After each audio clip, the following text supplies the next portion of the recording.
Here is a Fan Master table fan. The informations are very small, and the first video I did of this fan, the information just one read, so I'll try this time. It's Liberty Distributors. Specification number is 853, 120 volts, 0.43 amps, 60 cycles, AC only. I got this fan at an antique store, paid $25 for it, which I think is reasonable. However, these fans back then were just a basic cheap dime store fan or drugstore fan. These were probably not sold for that much.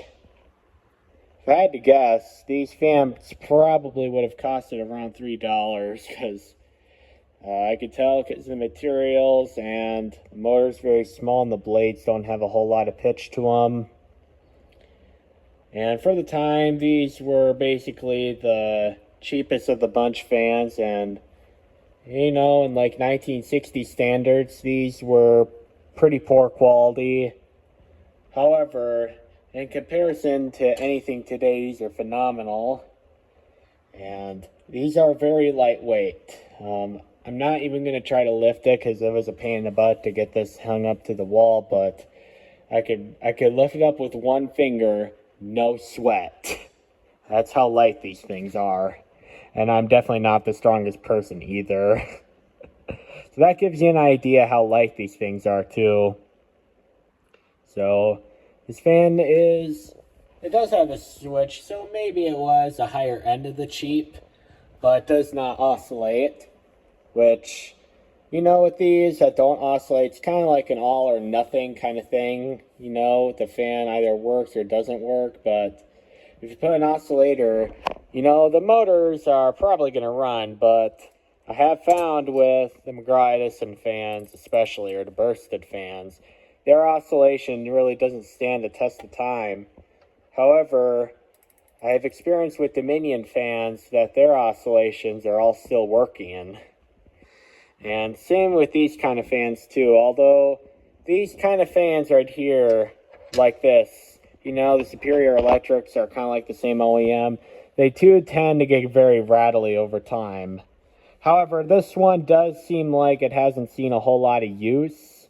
I mean, there are some scratches on it, but that's, I mean, the paint job is probably around 60 or 70 years old. I don't know how old this fan is, but I guess probably 1950s or 60s. It looks to be that way. But it still has the original cord. There's no, I mean, it's getting a little hard. I should replace it, but I'm not going to because it's flexible enough to where I wouldn't worry about it just yet. So let's go ahead and show you guys how this thing runs. It's just single speed. It's a little off balance, but it's not too bad. When I got this fan, it was like a rattle storm. It was very rattly, very loud, and it was making a racket. However, I was able to take it apart and get inside the bearings. I cleaned them up and oiled them.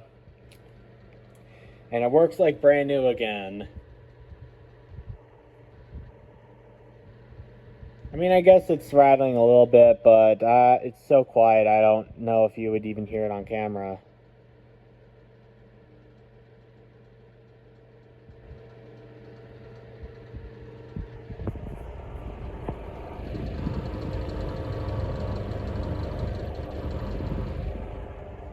So these fans, like I've said before, do tend to get bearing issues. I don't know if that's something that could be repaired or not, but if anybody knows any way to repair these, please tell me in the comments, because I have another Superior Electric. It's much newer, but I tried cleaning the bearings and oiling them and had zero success. In fact, I even replaced the thrust washers, and it's still loud, so it appears maybe the motor might have something to do with it.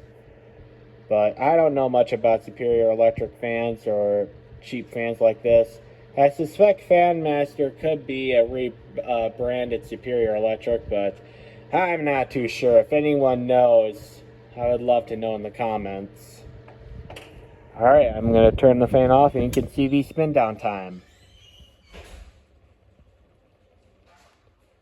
As you can see, the spin down time is actually pretty good on this fan. Well, there you have it, my FanMaster little dime store fan, and not to mention it can also get hung on the wall as seen in this example. Have a good day, and thank you for watching.